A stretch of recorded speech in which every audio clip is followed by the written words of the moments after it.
एक बार एक बिजनेसमैन पूरी तरह से कर्ज में डूब गया था और उसका बिजनेस बंद होने के कगार पर था और सोच रहा था कि काश कोई उसकी कंपनी को बंद होने से बचा ले। तभी एक बूढ़ा व्यक्ति वहां पर आया और बोला, आप बहुत चिंता में लग रहे हैं, कृपया अपनी समस्या मुझे बताइए, शायद मैं आपकी मदद कर सकूं। बिजनेसमैन ने अपनी समस्या उस बूढ़े व्यक्ति को बताई। बिजनेसमैन की समस्या सुनकर बूढ़े व्यक्ति ने अपनी जेब से चेकबुक निकाली और एक चेक लिखकर व्यवसायी को दे दिया और कहा, तुम ये पैसे रख लो और ठीक 1 साल के बाद हम यहाँ पे फिर मिलेंगे, तुम मुझे ये पैसे वापस लौटा देना। बिजनेसमैन ने चेक देखा तो उसकी आंखें फटी की फटी रह गई। उसके हाथों में 50 लाख का चेक था जिस पर उस शहर के सबसे अमीर व्यक्ति जॉन रॉकेफेलर के साइन थे। उस बिजनेसमैन को ये विश्वास नहीं हो पा रहा था कि वह बूढ़ा व्यक्ति और कोई नहीं बल्कि उस शहर का सबसे अमीर व्यक्ति जॉन रॉकेफेलर था। उसने उस बूढ़े व्यक्ति को आसपास देखा लेकिन वो व्यक्ति वहां से जा चुका था। बिजनेसमैन बहुत खुश था कि अब उसकी सारी चिंताएं खत्म हो जाएंगी और अब वो उन पैसों से अपना बिजनेस दोबारा खड़ा कर पाएगा। लेकिन उसने डिसीजन लिया कि वो उस चेक को तभी इस्तेमाल करेगा जब उसे उसकी बहुत ज्यादा आवश्यकता होगी और उसके पास कोई दूसरा चारा नहीं होगा। उस बिजनेसमैन की निराशा और चिंताएं दूर हो चुकी थी। अब वो निडर होकर अपने बिजनेस को नई आत्मविश्वास के साथ चलाने लगा क्योंकि उसके पास 50 लाख रुपए का चेक था जो जरूरत पड़ने पर काम आ सकता था। उसने कुछ ही महीनों में व्यापारियों के साथ अच्छे समझौते कर लिए जिससे धीरे धीरे उसका व्यवसाय फिर से अच्छा चलने लगा और उसने उस चेक का इस्तेमाल किए बिना अपना सारा कर्जा चुका दिया।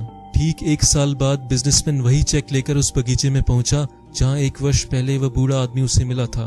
वहां पर उसे वो बूढ़ा आदमी मिला। बिजनेसमैन ने चेक वापस करते हुए कहा, धन्यवाद आपका जो आपने बुरे वक्त में मेरी मदद की।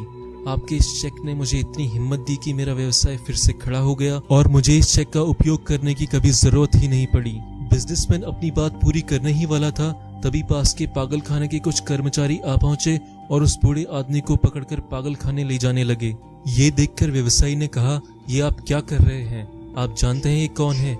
ये इस शहर के सबसे अमीर व्यक्ति जॉन रॉकेफेलर हैं। पागल खाने के कर्मचारी ने कहा, ये तो एक पागल है जो खुद को जॉन रॉकेफेलर समझता है। ये हमेशा भागकर इस बगीचे में आ जाता है और लोगों से कहता है कि वह इस शहर का मशहूर व्यक्ति जॉन रॉकेफेलर है। हमें लगता है कि इसने आपको भी बेवकूफ बना दिया है। वो बिजनेसमैन पागल खाने के कर्मचारी की बात सुनकर सुन्न हो गया। उसे यकीन नहीं हो पा रहा था कि वह व्यक्ति जॉन रॉकेफेलर नहीं था और 1 साल से जिस चेक के दम पर वह आराम से अपने व्यवसाय में जोखिम उठा रहा था वो नकली था। वो काफी देर तक सोचता रहा, फिर उसे समझ आया कि वह पैसा नहीं था जिसके दम पर उसने अपना व्यवसाय वापस खड़ा किया था, बल्कि ये तो उसका आत्मविश्वास और उसकी निडरता थी जो उसके भीतर ही थी। हमारे भीतर पूरे ब्रह्मांड की शक्ति निहित है जिसके बल पर हम कुछ भी कर सकते हैं। लेकिन समस्या ये है कि हम कभी कभी नकारात्मकता, निराशा और डर के अंधकार में इतना डूब जाते हैं कि हम भूल जाते हैं कि हमारे भीतर असीमित शक्ति है जो अंधकार को पल भर में दूर कर सकती है। जब हम आत्मविश्वास और निडरता का रास्ता चुनते हैं तो सारी रुकावटें अपने आप दूर हो जाती हैं। तो दोस्तों, ये था हमारा आज का वीडियो। अगर अच्छा लगा तो लाइक करें, कुछ कहना चाहते हैं तो कमेंट करें और हमारे आगे आने वाले वीडियोस को देखना चाहते हैं तो सब्सक्राइब करें।